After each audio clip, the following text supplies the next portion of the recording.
দেখুন উইকেট খুব ভালো ছিল আসলে। এর আগের ম্যাচেও কিন্তু এই রানটা চেজ হয়েছে, তো উইকেট খুব ভালো ছিল। আমরা ব্যাটিংটা আমাদের আসলে তানজিদ তামিমের উইকেটটা পড়ার পরে কিন্তু আমাদের রেগুলার উইকেট পড়তেই ছিল। ওই জায়গাটা আমরা একটু পিছিয়ে গেছি, হয়তো আমাদের উইকেট যদি না পড়তো এভাবে, তাহলে এই রানটা অনেক ইজিলি চেজেবল হইতো। উইকেটটা অনেক বেশি ভালো ছিল আজকে।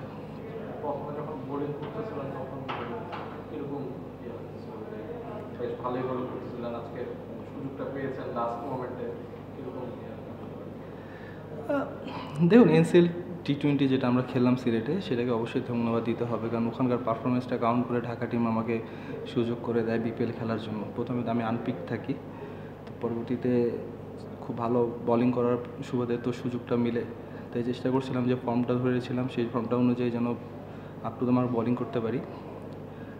একটা ম্যাচ গেল, আশা করছি আগামী ম্যাচগুলোতে আরও ভালো হবে।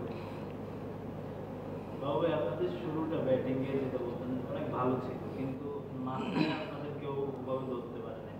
এটা কি আপনারা মানে কোনো অলরাউন্ডার ছিল না ভালো মানের, এরকম কোনো গ্যাপ ছিল, বা মিডল অর্ডারে ভালো ব্যাটসম্যান আপনাদের ব্যাটিং আছে কি?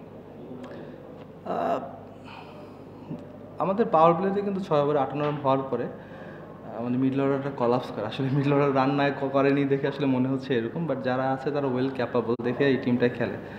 আর দেখবেন ওখানে সোহান কিন্তু ওয়েল প্রুভেন নাম্বার 3-তে ব্যাটিং করে, এই লাস্ট টুর্নামেন্টেও খুব ভালো ব্যাটিং করছে। আর আমাদের যে ফরেনাররা খেলে তারাও কিন্তু ওয়েল পারফর্মার। তো হয়তোবা প্রথম ম্যাচ হিসাবে বিপিএলে সেজন্যভাবে হয়তোবা ক্লিক করতে পারেনি। আসলে টু আর্লি টু জাজ আসলে প্রথম ম্যাচের পরে। এখনও 11টা ম্যাচ আছে, আমরা আশাবাদী আমরা ঘুরে দাঁড়াবো আবার। আপনি নিজেও বললেন কিছুটা যে আপনি ভালো করেছেন, তারপর আবার এখন বিপিএলও সুযোগ পেলেন, মানে ক্যারিয়ারের এই স্টেজে এসে মানে আবার লাইফে পাওয়া বা মানে এত বড় একটা মঞ্চ পাওয়া, সেটা আসলে মানে এটার ফিলিংসটা কেমন, বা মানে এটা আপনি কীভাবে ইউটিলাইজ করতে চান? দেখুন আমি প্রতিনিয়ত চেষ্টা করি নিজেকে পরিবর্তন করার জন্য, ভালো কিছু শেখার জন্য। এটা আমাকে অবশ্যই হেল্প করে, কারণ আপনার শেখার কোনো আসলে বয়স থাকে না, সব মুহূর্তে আপনি শিখতে পারবেন। তাই আমি চেষ্টা করি সবসময় নিজেকে আপগ্রেডেশন করার জন্য, যেটা আমার পারফরমেন্সে হেল্প করছে। পাশাপাশি এনসিএল টি20টা ভালো করার একটা মানে ভালো করার সুবাদে যেহেতু এখানে সুযোগ পাওয়া, তো এনসিএল টি20তে তো অবশ্যই থ্যাঙ্কস দিতে হবে। আর আমি বয়স যেটা হোক চেষ্টা করবো যে আরও ভালো পারফর্ম করতে, আরও ভালোভাবে ক্রিকেট খেলতে।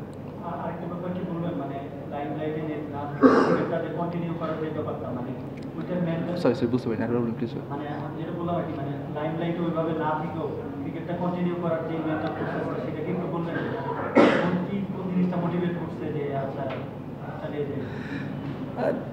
দেখেন আমরা এই যে লাস্ট যে টি20টা খেলছি, এনসিএল টি20 যেটা হয় সিলেটে, সেটা লাইভ টেলিকাস্ট হওয়ার কারণে কিন্তু একটা ভালো লাইমলাইট আসে। এর আগে কিন্তু আমাদের বিপিএল ছাড়া এরকম টুর্নামেন্ট হয় না যে আমাদের লোকাল প্লেয়াররা লাইমলাইটে আসবে। তাই বলতে হবে যে এই টুর্নামেন্টের মাধ্যমে লাইমলাইটে আসা।